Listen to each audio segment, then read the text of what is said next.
I don't go to the game to watch Partick Thistle win. I go to the game to spend that time with my granda. And it's important to just be you. That's when you'll feel yourself growing as quickly as possible, when you are yourself. Welcome to Football Business TV for the latest edition of Let's Get Engaged, and I'm delighted to be joined by YouTuber/content creator Blair McNally. Blair, how are we? All good, ready to rock. We've got the Scotland World Cup draw later this afternoon, so woke up a little bit nervous, but we're there, so I couldn't really care. If we end up in Cambodia, if we end up in Giving up the road, I really could not care. Scotland are in the World Cup, and that's all that matters. So the Yeah. dream is alive.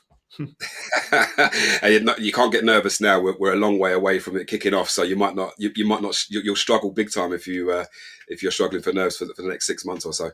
Yeah, I've kind of been giving England fans a bit of stick on Twitter. So the only thing I'm nervous about is getting England in the World Cup because they'll probably ship about 6 past us. But that's that's not the point anyway. Yeah, it's amazing, an amazing feeling, and I mean, just so buzzing to be there. Yeah. Are you going out there? 27 years. I'm 23, so it's the first time ever for me. But yeah, I just literally booked my flight last night, flying Aer Lingus. So good Irish airlines over to Orlando. Just going to spend a couple of days out with my friend, and then have to spend probably about £1,000 to get to wherever we're playing first. Yeah, no doubt. Yeah, it's not going to be as we were in Qatar, and it won't be as easy as that was to get around. That was, you could visit 3 or 4 grounds in a day. The States, as we know, is maybe a little bit bigger. Yeah. Oh, just can't wait. Just let's get it done. let's get the season finished and crack on with a big summer. I'm looking forward to it myself. Going on to you and what you do, I think you're pretty well known now on various social platforms for the kind of content that you produce. What encouraged you to start your journey in terms of the content creation and especially in the lower leagues? Oh, good question. So I used to always watch YouTube, as any boy does. You watch YouTube and you watch a certain niche of YouTube. Mine was obviously football. I'm obsessed with football. I love football. I've got such a passion for it. So when I was watching these videos and stuff, I was feeling to myself, nobody's really doing it the way I want it. Nobody's really doing these videos the way I would like to see them. I love ultras. I'm ultra daft. I just love madness in the stands and Yeah. pyros.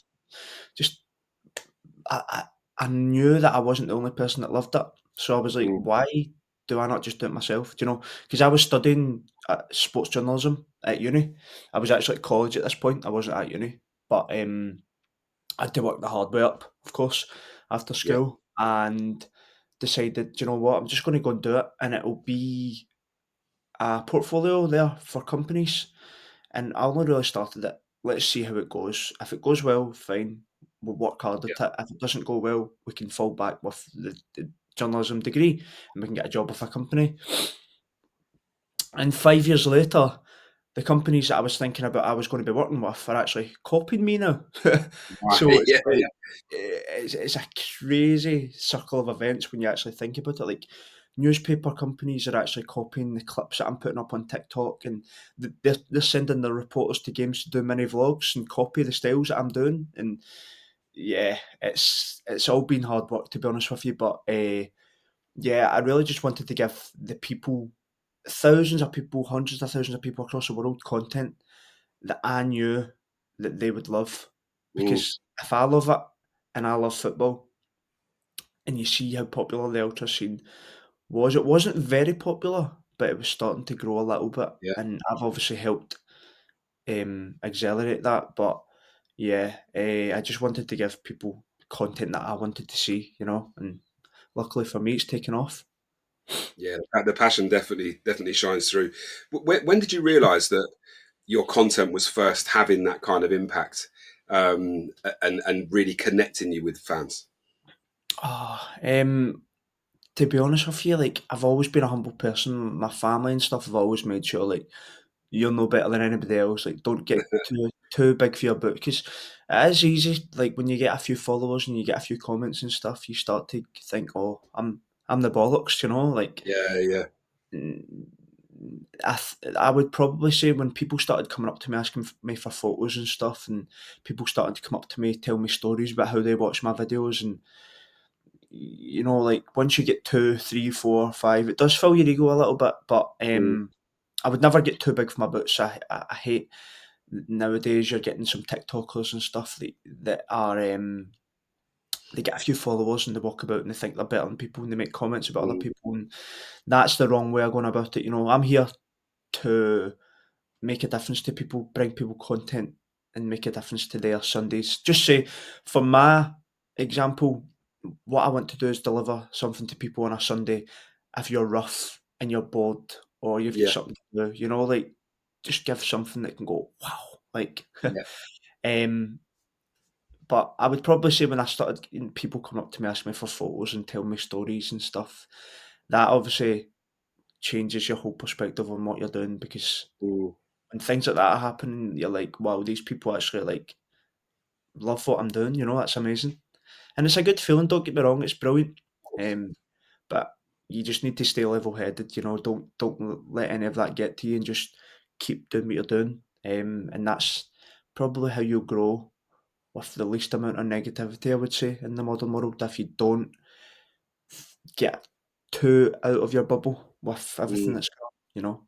But I think what's most important is, and I always say it, take time for every single person. So every single person that watches my videos, I've got the utmost respect for, and I've got equal respect for, because what I see sometimes as well is these content creators, and they're like, they see their followers and they're like, nah, don't want anything to do with you. Like, "Ugh, I'm too busy yeah. for you." You know what I mean? When you watch me at games, if people come up to me, I'm always, even if I'm running late, I've always got a minute or two for you, because you're the person that makes me. You Of pay course. my wages. You're the person that's literally making me who I am. So how have I Mm. not got time for you? You get me? So I think that's very important. Just to stay humble, to stay on a level with your followers. You're not any better than them. You're just stay on a level with them and just give them what they want. And that's how you build a community, probably the quickest way possible. And it's authentic as well, right? Because you're being true to you, but also to the game, which you obviously Yeah. love and respect as well, right? Which is massively important.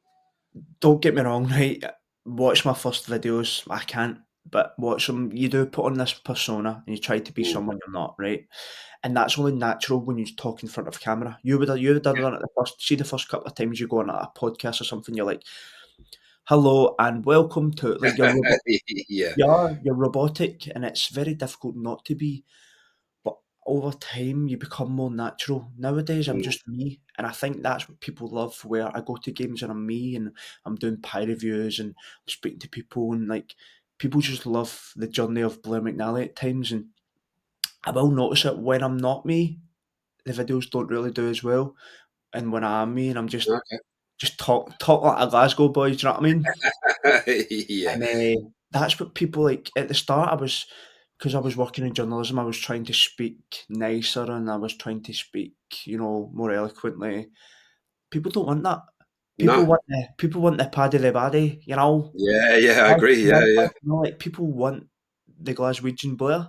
Yeah, I spent a long time myself, and I'm a lot older than you, trying to not forget where I came from or ignore the East London Yeah. accent that was quite obvious.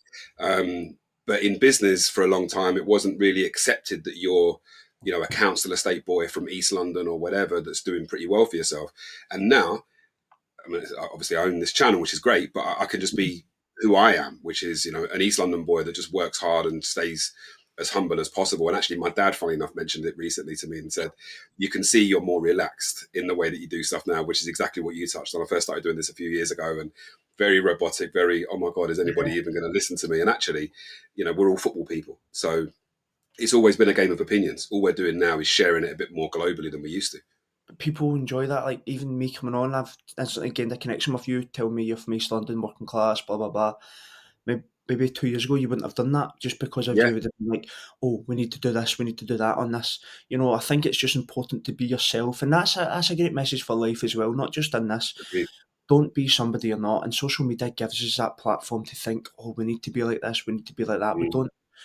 People want you for you, and it's important to just be you, and that's when you'll feel yourself thriving. And if you're really honest about it, that's when you'll feel yourself growing as quickly as possible when you are yourself.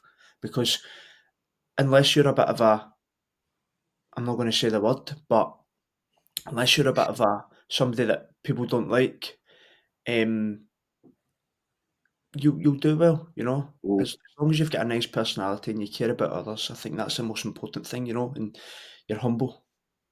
Yeah, completely agree. And that actually translates into the content that you produce, right? So you're known for producing authentic, genuine fan culture. We touched on the ultra stuff, and I always loved that back in Italy in the 90s when I was growing up. I love that side of the game and the kind of fanaticism that you see in Argentina, for example, at a River Plate Boca Juniors game or whatever. It's just off the scale. In your opinion, what makes a great atmosphere worth filming? I just think you need as many fans joining in as possible. I mean, to me, I think there's a big problem, and Scotland's kind of eradicated that. Where 10, 15 years ago, crowds were dwindling. The old style of the standing up the back of you know, the old style, standing up the back and singing, Yeah, and standing up the back of the terracing and that, it's dying. It's not.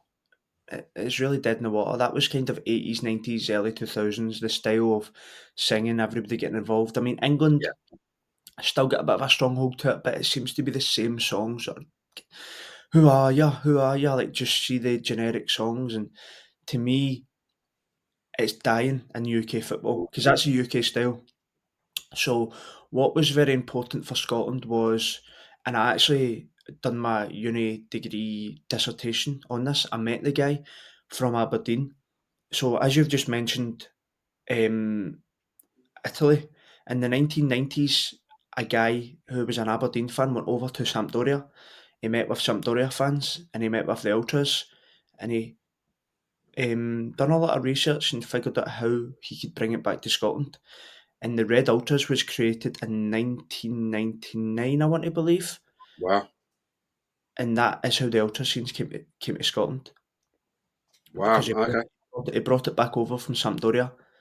So it was only Italy then that was ultra scene, nowhere else. And then yeah, obviously yeah, went to Scotland. Kind of started it. You had the Red Ultras, and then the Green Brigade started up in 2006. Union Bears 2007. You had Livingston Drumbeat Mafia as well, and now every club in Scotland's got it, and you're starting to see, like, I was at Middlesbrough a couple of weeks ago. You're starting to see Middlesbrough have got it. You're starting to see the likes of Leicester starting to adopt their drum. You're starting to see it come in more and more in England slowly. Crystal Palace, for Even example, Arsenal recently as well. Arsenal, Ashburton Yeah, Army, and we can't. Like, I know you get the cringe culture and stuff. UK is really bad for it, but you can't yeah. deny it makes a big difference to the atmosphere. And I feel nowadays, for an atmosphere to happen at the football, it's very, very difficult without ultras. Um, and I've been to, like, quite a few English games. Don't get me wrong, the derby games, the big nitty gritty games are always going to get that fighting atmosphere. But I'm Yeah. talking about your midweeks, your games at the weekend, just normal fixtures. Um, I feel the ultra scene is very, very important. So that's really why I wanted to drive it. Obviously, I love the ultra scene, but I really wanted to drive this idea in Scotland. So that's why, going back to your question, I really wanted to bring it into the lower leagues because non-league football was dying in this country. As I said 10, 15 years ago, the crowds were dwindling in the UK. There was no real Mm. product, there was no real entertainment, especially in Scotland. The game was shit. Like, it was just, the atmosphere was dead. The Celtic were getting the likes of 30,000 fans with a 60,000 stadium. Mm. Rangers were out the leagues. You know, it was a poor product. How could we make it exciting? How could we make it entertaining? How could we make it more accessible to people, especially the younger generation? The Yeah, younger generation are the most important part of anything in life. You watch 100%. KSI, you watch Logan Paul, you watch all these big influencers. Who are they targeting? The younger generation, because they're the most important people. Um, so that it was. Listen, there's a lot of research went into it. There's a lot of hard work behind the scenes I've put into it. I don't just turn up to games. I do a lot. I work in a lot of psychology, and it's really worked hand in hand. I passed my degree last year, So we get that over and done with. Brilliant. But to be honest with you, I don't need it now. I'm flying with the YouTube, and I'm full time, luckily. So Good. a lot of work, a lot of You've hours, earned that, right? but yeah, we've worked hard for it. And listen, the only way is up. Now it's England for the ultra scene next. England and then the world, right? Yeah, we've But done we've done Scotland, we've done Ireland. Now Ireland's flying as well. So now yeah, yeah, England, you're next, baby. it's good. Good. We love that. Do you think modern football becoming less fan driven? And 100. if it is, where do you see the kind of the future of fan engagement? Because you're kind of at the forefront of that now, right? Yeah, I feel money's taking over football now. It's becoming a Mm, business. So to me, and I've said it so much over the last year, especially, football is an entertainment. Football was not a business, and that's what it's getting mixed up with nowadays. Where, pardon me, people are, especially rich people, Americans, are looking at football now and they're seeing it as a business. They're seeing it as how can we make profit from it. yeah. England with the Premier League kick-started this whole trend with the TV deal with the rights, and it's really just went just Mm, from obviously England's the biggest league in the world, worldwide. It's got the most value, it's got the most influence. People just want to see the Premier League. So people have obviously noticed that. They've jumped on it. How can we make the most money out of it? To me, I think that's killed English football at the top level. Um, and my hope is that Scottish football and Irish football don't become like that because Scottish football's slowly starting to become like that, mm, and it's getting quite bad. Like Partick Thistle example for a ticket at home, £25. I think 20's in the Championship for Scotland. I think 20 is enough. yeah. Like there's little things that are starting to come in now for four people. It was like £80 for us to go to Thistle game the other week. Yeah, that You seems quite heavy. Yeah. know what I mean? Like to go and watch a Scottish Championship game, and I'm like, come on. So to me, this is where it needs to be nipped in the bud. Where do we want? I know every team wants to do well, and you want to have money and stuff, but how do you kind of balance that where you want to Mm, keep it as a working class sport? So to me, like the Championship in England, I love it. I done a video of Middlesbrough Cov the other week, and I was like, I would take Championship over Premier League any day because it's real. It's real fans. It's real passion. It's not selfie sticks and look at me. And I went to a Man United game a couple of years ago, and basically, what my point is what you're doing is when you're selling off this game and making it global and making it this big product, you're selling it off to such a wider audience, and the value of these tickets is obviously going to skyrocket up, but you're selling off your game practically, and you're mm, selling it to people that aren't really interested in it, but they want a piece. And that's basically like American sports, what's happening there. So, like for example, I was at a Man United West Ham FA Cup game a couple of years ago. Midweek, Garnacho scored a last minute winner. Don't know if you remember it. yeah. Do you? Now that full game, somebody sat in front of me and live streamed the game with a selfie stick. Now they weren't from England. I'm just going to say they weren't from England. They were a tourist. Okay, you pay £70 for a ticket.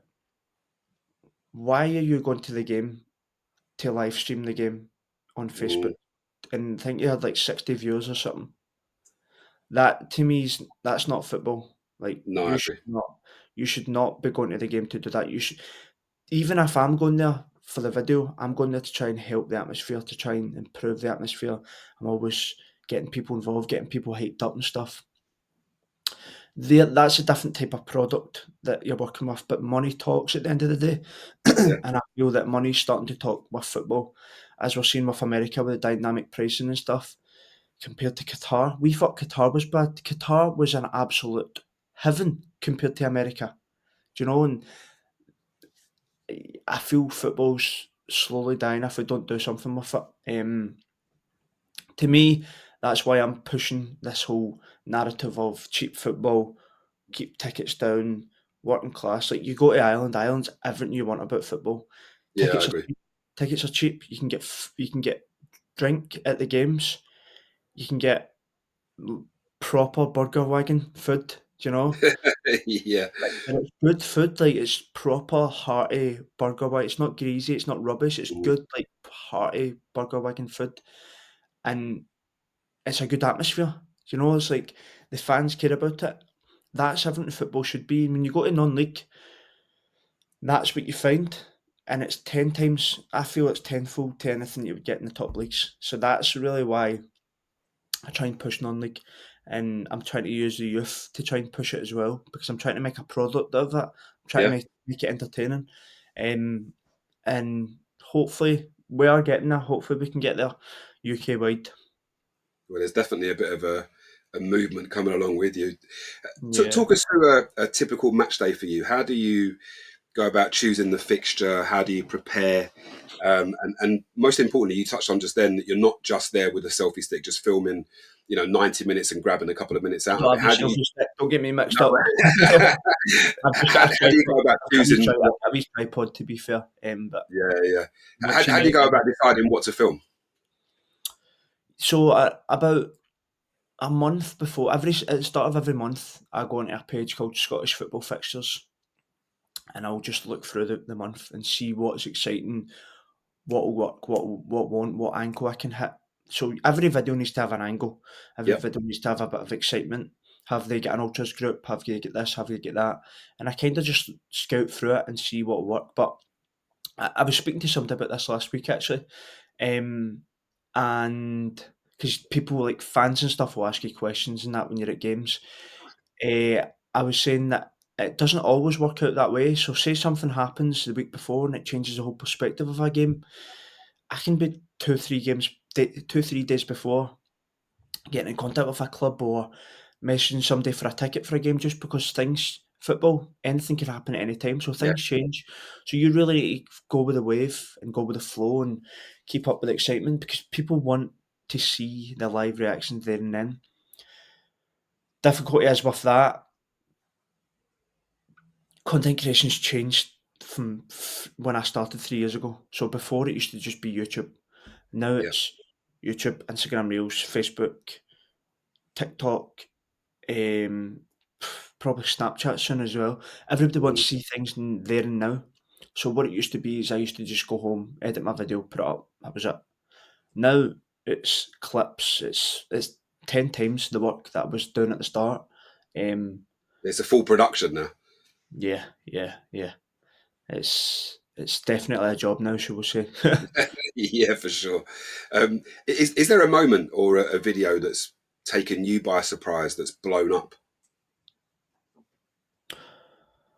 The Scotland game, Scotland versus Denmark, mate. I knew it was going to do well, but I did not expect the reaction I was going to get off of that video. I had people all over the world. Like I knew Scotland doing it was a big thing, but I didn't know how Yeah. much people all over the world wanted Scotland to do it. Like mate, even English fans were commenting on it, saying like, "We've got a wee bit of a rivalry," but I actually had a tear in my eye watching you qualify for that World Cup. You know, Yeah, like yeah, I think it was just such an amazing moment, and how we done it. Like, yeah. mate, I'm actually getting shivers You can talking about you can see it still affects you now. Yeah, yeah. it. Incredible. I'll start crying again. I was saying Walt. It's when I start talking about it, I start getting emotional. Walt Mhm. Disney couldn't have written that script. Yeah, I Like, agree, and that's genuinely, what makes football magical, right? but I had people from within 6 hours. I had people from Hong Kong, all expats, like people that used to stay in Scotland, or just people that had a connection or just loved Scottish people. Yeah, I had like stories with people from Hong Kong, Singapore, Australia, America, Canada, Mexico. Mate, I mean, I'm talking about 100 countries all over the world, and I'm not love that. lying. That video just went nuts all over the world. Quickest video I've ever done, best reaction to video I've ever done. I knew it was going to do good, but I thought it was just going to be like Scottish people and maybe a few, but I didn't like most of my viewers were all over the world, and I was like, Yeah, wow, like yeah, what yeah. a reaction! It was really an amazing reaction to see. It's probably the best rendition of "Flower of Scotland" I've ever heard, and I've heard it a few times and thought geez, I mean that was a movement on its own that night, I think. And Andy Robertson's interview at the end, talking about Diogo Jota and all of those things. There was just so many things connected to that night Oh, mate, that were it just was. incredible. It was just such a, even as a an English slash Irishman, that was enjoyable for me to watch. You've got me opening up padlocks again that I'd locked away. Save them for the World Cup. It's all flooding back to me now, man. It's yeah, greatest night of my life when I think about it. Like, Awesome. there's two times I've heard so my dad, he was in the Navy for 25 years. He's a hardy guy, right? There's two times I've seen my dad cry. First time was my dog passed away last year, right?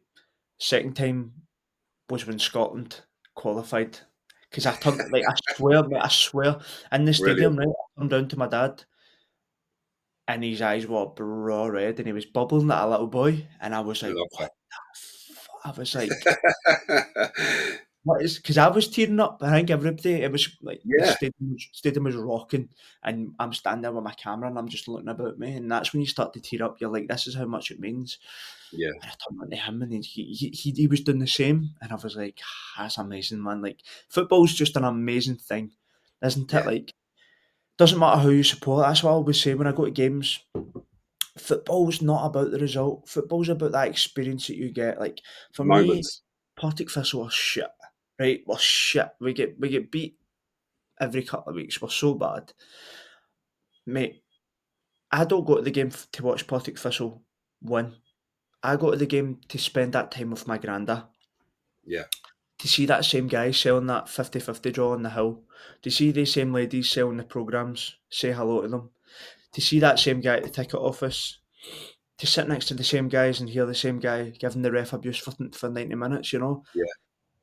To go and get a freezing cold pie and a bovril that's not been stirred at the bottom, you know, like that's football to me. And Agreed.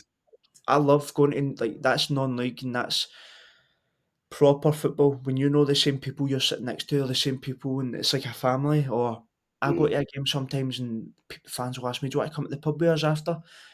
In Ireland, they always do it. That's football to me. And that's what we don't want to lose, the rawness of it, the family element of it, where yeah. you turn up, you know who you're seeing, and you've got that same connection. Like, away days with your pals every weekend. And it's a great thing we've got going on in this country where, like, we talk about that Millwall away, love it. Like, just see, just, you know what I mean? Like, see just Yeah, I that do. element, Yeah. just, Well, the Scottish fans now, I think it's the best supported ratio globally now. I think per yeah, capita. I was talking to yeah, Jamie Swinney, the CEO at Falkirk, and he was talking about that. And obviously, they've had a couple of incredible years as they moved up the leagues and won titles and stuff. And even he's talked about in his interview that you can see on our YouTube that the change in the fan culture hasn't changed the community aspect of Scottish football, which is really important. And you touched on it there. Your family, your friends, seeing the people going on those journeys together and experiencing the moments in football. I always say the same thing. It's always about those magical moments where, looking at your dad and he's crying. You'll never forget that. If you live to be 120 years old, you'll never forget that moment with your dad, or that rubbish 0-0 draw you watched with your granddad because you had a pint with him afterwards or whatever. That's what makes football like, I'll give you. magical. Sorry, Button, but I'll give you a prime example. So I went to a Partick Thistle game last year, and we played against Arbroath, right? Now, you're Thistle and you're playing against Arbroath, you're expecting at least a draw. We get beat 3-0 at home, right? Worst result ever. I went to the pub after the game, me, my brother, and my granda, and we ended up sitting with three Arbroath fans. Now, that experience of sitting with the three Arbroath fans was probably one of the best experiences I've had at the football in terms of just how sound they were, buying each other pints. See, towards the end of it, like, we forgot about the result. We didn't care about Yeah, the result. And that just really was such that really was pinnacle to, like, this idea that the results mean everything. You know, it doesn't. The football really is about the social element of it. Football is so massive in this country for men, and I love the fact that it's inclusive for women, and you're starting to get a lot more girls, and you're starting to get a lot more women at the games. But what I'm talking about here is men's mental health and giving Yeah, something that men can divert themselves to and break away for 90 minutes. That little pint at the weekend and that conversation with somebody can make or break somebody's week, you know? 100%. It's incredible what football does for men in this country. And honestly, like, yeah, it's brilliant. The amount of things that you see in the football, just people that you can tell they're on their own, and you always end up talking about to somebody. Mm, And I love it. I honestly like. I think football's amazing for just the social element in this country, and especially in winter, yeah, because people that stay in their own, or even people that've got stuff going on in their house that need to get out of their house. It's that chance just to get out the house and break away from life for 90 minutes. yeah. It's that escapism for 90 minutes. Yeah, Yeah, completely. football's an amazing thing. Honestly, I love it. I love it so much, and Yeah, you can tell. that, I love that's before I watch Partick Thistle. that. And you get over it pretty And quickly. then I Yeah. come home and I start crying, and it goes all over again. No, awesome. How do you, in your line of work, you're open to, positive comments, and you seem to be really well received on social media and stuff, which is great. But I'm assuming there are some negative things that you need to deal with as well. How do you balance that, and kind of deal with a mixed public perception of you, and also stay true to what you're trying to do? Well, that's a very good question. So at the start, like, social media is a horrible place. Social media, Mm, anybody can put any opinion up, and there's no reaction for it. You can't like you can say whatever you want. I can go into Twitter and say whatever I want now, and you won't get any. Like, you might get a backlash on it, but you won't get. How do you say? Um, you won't get done for it. Basically, mm, what happens with social media is people don't think about things and they go on and they say things. Nowadays, I can't say that, but what I've had to learn over time is I am an opinion piece, so I'm putting things up for people to give their opinions. Now, if a certain person agrees or doesn't agree with something that I've done, that's something that's nothing to do with me. I can't take that to heart. At the start, when I started getting opinions, started getting messages, and started getting things off of people, you do take it to heart because you want yeah, everybody to be your pal. of course. Naturally, you want everybody to like your stuff, and you want everybody to be your pal. As you grow and you get bigger and bigger, you realise that that is not the case, and it's never going to be Mm, the case. It doesn't matter, and I found that out over time. Even the best content creators still get horrible things said to them. of course. Is it jealousy? Is it this? Is it that? You could go into it. But for me, I think the most important thing is just to keep doing what you're doing and just ignore it. Mm, Because when you take these things to heart, and don't get me wrong, we do read comments, we see the comments, but when you can change your mindset on these comments and you can look into it as the way I've seen it, I spoke to somebody because I was struggling to start with it. I spoke to someone and they said to me, "Are they doing better than you in life?" Now, if they're doing better than you in life, take it as criticism. If they're not doing better than you in life, don't listen to it at all. Do you know? mm, So if they're doing better than you in life, that's constructive criticism. They're telling you how to improve yourself yeah. because they're giving you advice. If they're not doing better than you in life, it doesn't mean anything because they've not been at your level. Like, they've not done what you're doing. They've never stepped in a foot in your shoes. So how can they say this and they say that when they don't have a clue? Do you know? Mm, Like, so I think that's the best piece of advice I've ever heard because yeah. now you go on, it's just all trolls and it's this and it's that. But I don't really get it as bad as I was for a while. I've kind of flipped that narrative, but it comes in waves. You know, you're going to get these trolls, you're going to get this and that. When Of you course do you will. well, you're especially going to get people coming on to you because people don't like to see other people doing well in the UK. It's just kind of the way of life here because we're Yeah, so it really is. It really is. Yeah, it's because we're sad. so because we're so depressed with the weather and life's so rubbish at times, but it is the life's so rubbish at times here. How Mm, can I bring somebody else down? And it's all about psychology. Where how do I look at this? Do I look at this as if, oh, I'm going to smash your head in next time I see you, or do I look at this in a way of, are you happy with your own life? Why Yeah, are you saying the comments towards me? Do you know, like, are you really that happy that you would care about me? You know, if you're that yeah, happy, if you're that happy with your life, you wouldn't care about me. Because yeah, the way I look at it is if when I'm at, and I'll say this to you, when you're at your happiest and something really, really good has happened to you, do you care what your next door neighbour's up to? yeah. Of course not. Yeah, When you're fuming and your next door neighbour's banging the walls, what's your first reaction going to be? yeah, yeah. Do you get me? Like, Yeah, very uh, true. And it's you touched on it earlier about staying level headed as well when you're successful. So you probably just got to balance it out and do the same, right? So there's no point in getting too. It's like football, right? There's no point in getting too carried away when things are doing well, and there's no point getting too downbeat or upset when you're getting negative stuff thrown at you as well. Because as long as you stay true to it, it doesn't really matter what they think. Football's always been a game of opinion, so I'm happy for people to voice their opinions, like you said, as long as it's constructive and not insulting or abusive. 100%. Awesome. Is there a league, and you've touched on Scotland and Ireland and now conquering England soon enough in the ultra side of things. Is there a country or a league that, or even a particular club that you think deserves more recognition for its atmosphere? Sweden, Sweden. Swedish Okay. fans, Swedish fans are absolutely crazy, That took me by surprise. mate. They are nuts. Like Really? more bonkers than any Scottish fan, Wow. mate.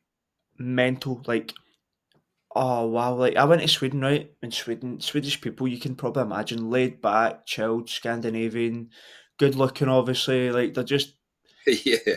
chilled people. You know, like then you go through that turnstile, and these guys just want to kill each other, like Really? literally kill each other. I went to AIK versus Hammarby.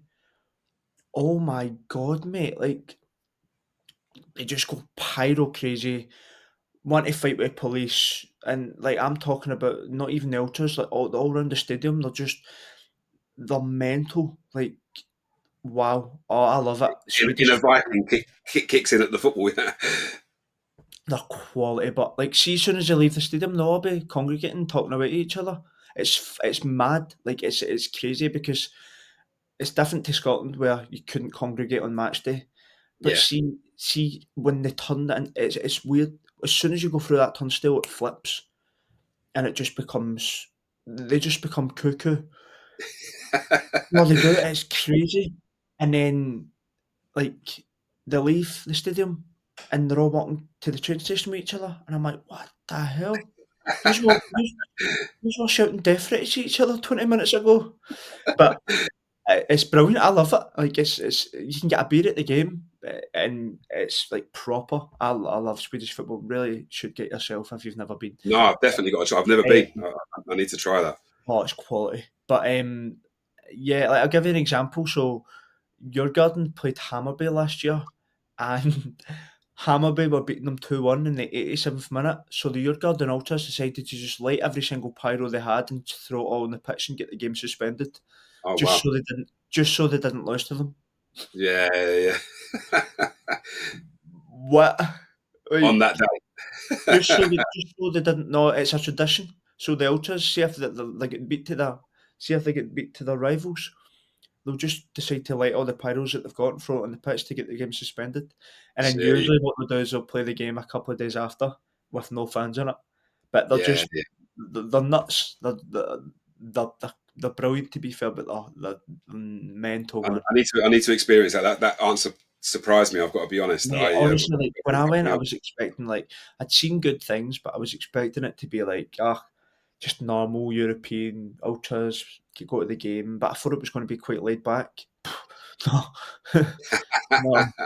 Oh wow. Yeah, that's definitely one to check out. What have you over the last couple of years? What have you learned about um, building communities on YouTube and TikTok that maybe other creators might not have paid attention to or might have overlooked? Sorry, what was that? So, over the last couple of years, you've built a community, YouTube and Instagram. But what do you think you're doing that maybe other content creators might have overlooked? Oh, I would say short form clips. I think short form is very good for growing. Like people want things now. Like you Yeah. watch people come home from work now, and they just sit on their phone scrolling like Hmm. for hours. Don't even make the dinner. They just sit and scroll. Yeah. Like I walk into my girlfriend's house, her mum just sits and does it. Her dad comes in for work, sits and does it. Go to like people's houses and like everybody does it now. It's so Yeah. hard not to. Once you get into that vortex, you can't get out of it. But It is. Yeah. I think it's very important to jump on that bandwagon and take advantage of it. You know, like if you get people sitting on for hours, why can't I put content? Like my next door neighbour, his wife was scrolling through TikTok, and my TikToks are coming up. It's Yeah. just because of how hard I've worked to push it on the algorithm. Of course. Um, and when you've got like a lot of people that don't like football, say my TikToks come up, so that's obviously something I've done well. I've taken advantage of. But I think it's important to just when something's modernised and something's changing, there's always new styles, but I need to modernise myself. Like the stuff that I'm doing nowadays compared to 3 years ago is totally different. I'm a totally Yeah. different person because I've adapted and I've modernised every single time you see something.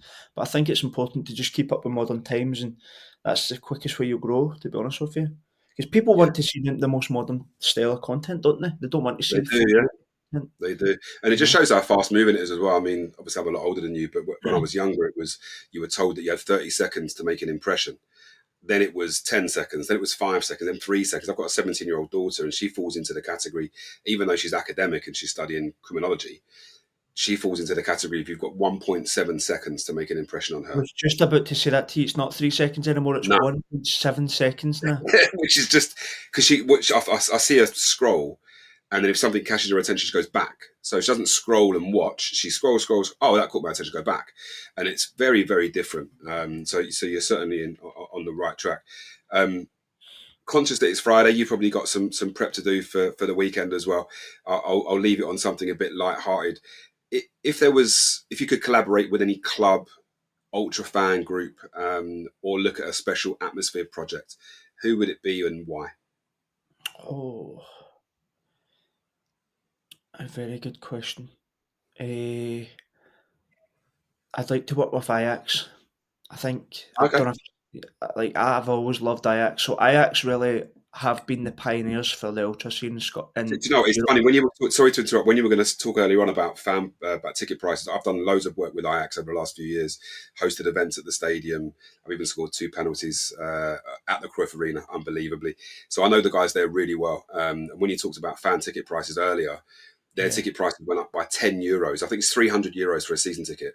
Went up by €10, and the fans went crazy yeah, because they just don't accept it. It's like, no, football is ours. You know, Johan Cruyff gave us the game, and gave us Ajax, and therefore we are the most important people in the arena.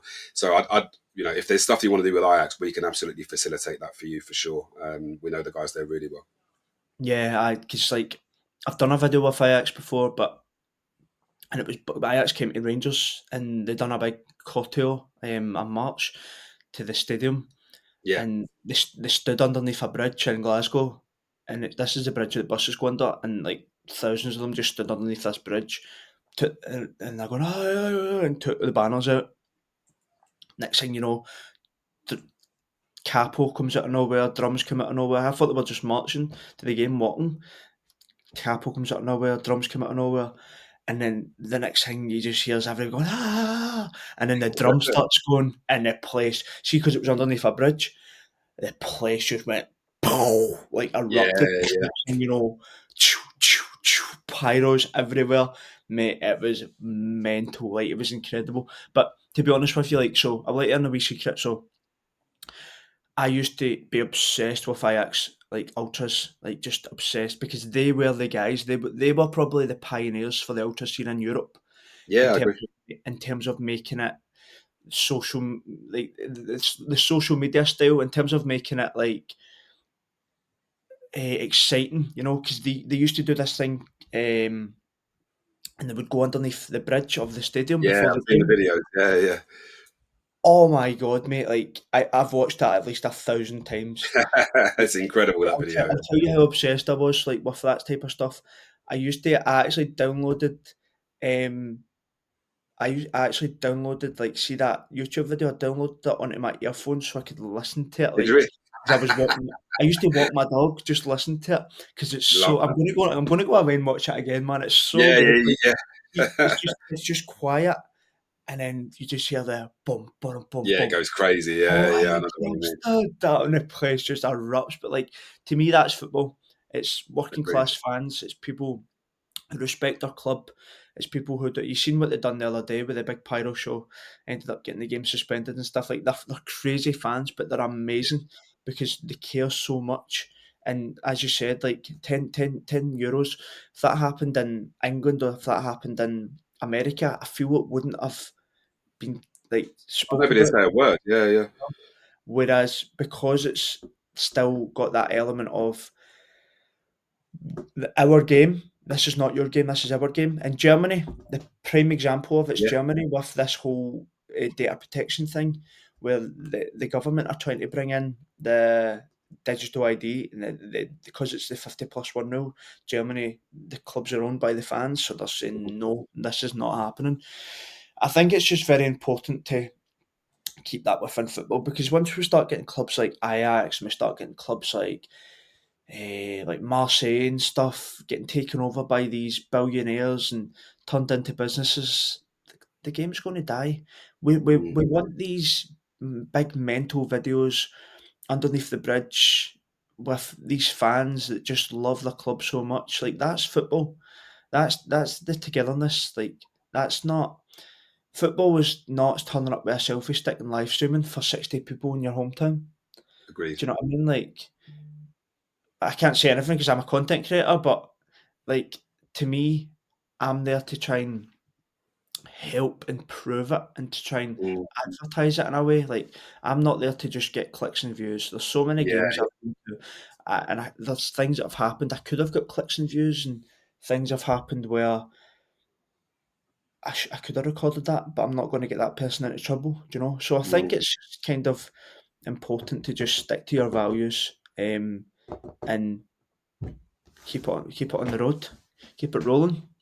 Sticking to your values sounds like a good fun now to me. And on that note, Blair, it's been a pleasure. I love the way your passion for the game shines through, and it'd be good to get to an Ajax game together maybe over the next few months. We've got some plans to get out there. We've got an event out there next year actually, so yeah, it'd be good to maybe do Let's that. do it. Let's do it. Oh, you've got me excited now. Good man, and then maybe from there on onto the World Cup to watch Flower of Scotland get sung in Miami or something. Yeah. Honestly, I'll probably cry again. I cried at the Euros. I'll cry again. I won't mention it again in case I set you off now. But No, in the no. meantime, listen, I really appreciate your time, mate. I know you're a busy boy, and it's been great to talk all things football and fan engagement with you. Really look forward to watching your journey evolve over the next few months and years, I'm sure, as it will. It's been a pleasure. Thank you very much for having me on. No, no worries. I'll speak to you soon.